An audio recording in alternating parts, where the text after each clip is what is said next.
around you. It hangs on our walls, in stands. It goes around our necks, on our charm bracelets, or on our watches. Maybe it's a bumper sticker on your car. Or if you're like me, it's a little three-dimensional silver plastic piece within a fish that's stuck to the back of our cars. It adorns our bulletins from time to time and finds its way onto much of our printed material. The cross is a powerful church symbol that's found at the center of the Christian faith. I believe if I went around this room this morning and gave everybody a piece of paper and a pencil, and I said, write down for me what the cross means to you, I mean, I would have quite a few different answers. Trying to explain the cross for most of us Christians is sort of like trying to explain the Trinity, isn't it? We know we believe in it. We know it's there. But we have a hard time explaining it. During the Lenten season, I hope to explore exactly what the cross means for us and to us. And hopefully by the time we reach Easter Sunday, we'll make some sense out of this simple yet powerful icon of the Christian church. Now, depending on what our religious background is and which church we went to, kind of affects exactly how we interpret what the cross is. It affects how we revere and think of the cross. You know, there are some churches out there that really focus on Jesus dying on the cross to take away our sins. Then there are other churches that will find meaning in saying, no, really the cross is God's symbol of love for us. Now, for some of us, and for many theological students, it's very difficult to understand that if God is all about love, then why did Jesus have to die in such a horrible way? That was probably one of the most frequently asked questions in the last theology class that I was in. How do we reconcile a God of violence with a God of love? For those of us who have seen movies like The Passion of the Christ, the sheer violence of the cross is pretty hard to watch, isn't it? Yes. You know, there are some churches out there that will use the cross simply as a symbol of our forgiveness. Others say it just as a sign of God's passion. Others portray the cross as a symbol of sacrifice that provided a future for us when we didn't have a future to look towards. Every one of those issues and points and meanings are real and legitimate meanings of the cross. But in my mind, regardless of which focus you grew up with or is present in your heart today, the central question when we talk about the cross is, who is God? Because ultimately, the cross is all about God.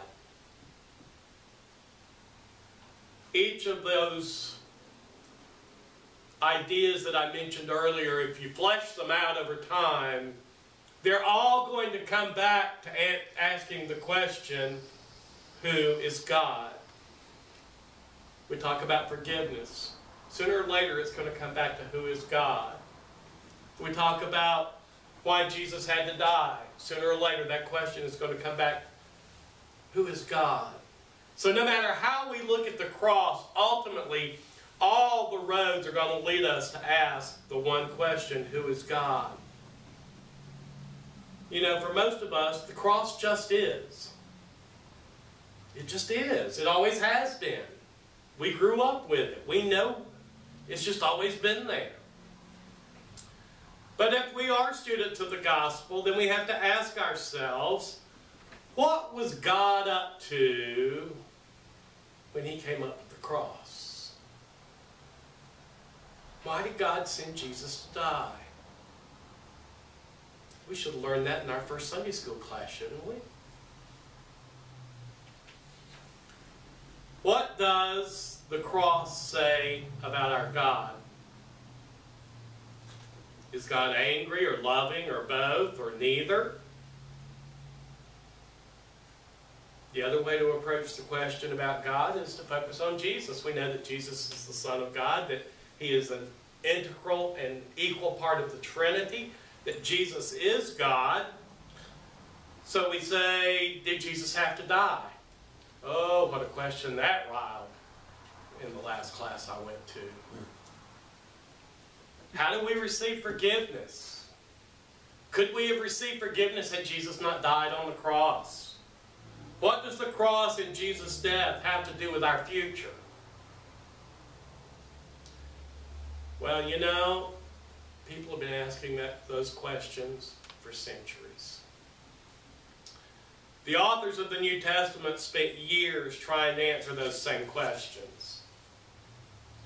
And when the Old Testament prophets promised a Messiah, the people in Jesus' day thought they were going to get someone like King David, a warrior king, a mighty king that was going to come in and rescue and restore Israel. So when Jesus came into the world and ended up nailed to a tree, no one, not even his disciples, his closest friends and followers, knew how to handle it. Why should we be any different? If the very people who Jesus called by name and had lived with him and traveled with him and learned under him closer than anyone else did not know what to do when Jesus was nailed to a cross, why would we? But then came Easter Sunday and they experienced the resurrection. And once they experienced the resurrection, they realized that God is up to something that we had never ever expected. We didn't get the warrior king as a Messiah that we were looking for. So God is up to something that never crossed our minds. In light of the resurrection, for a lot of people, the cross slipped out of focus.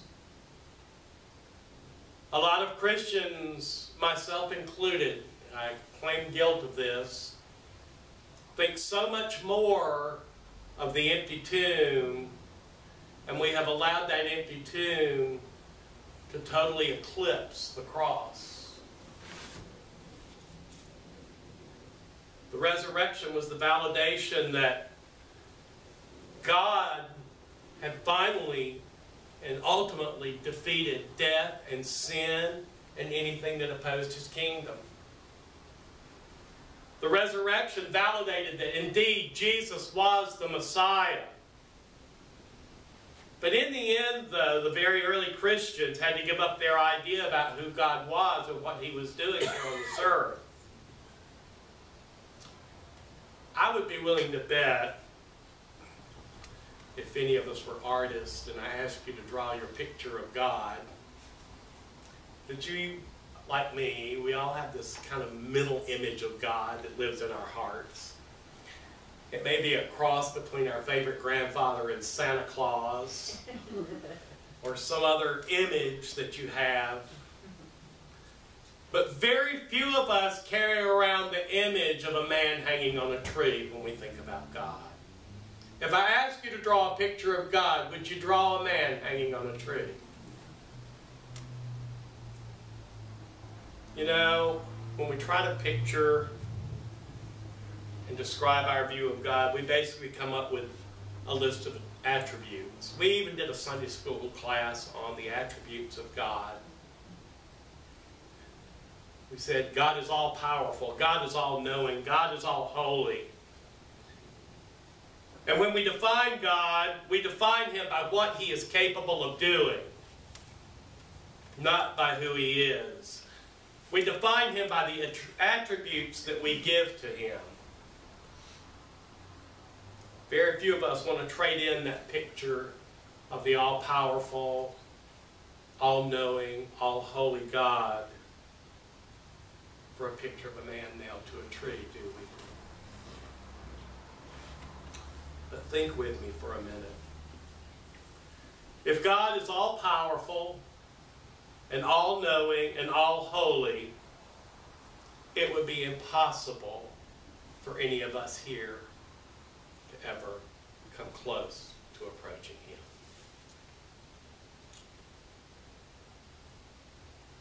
He couldn't stand to be in our presence. Why? Because we are just so opposite. We are the opposite of everything that God is.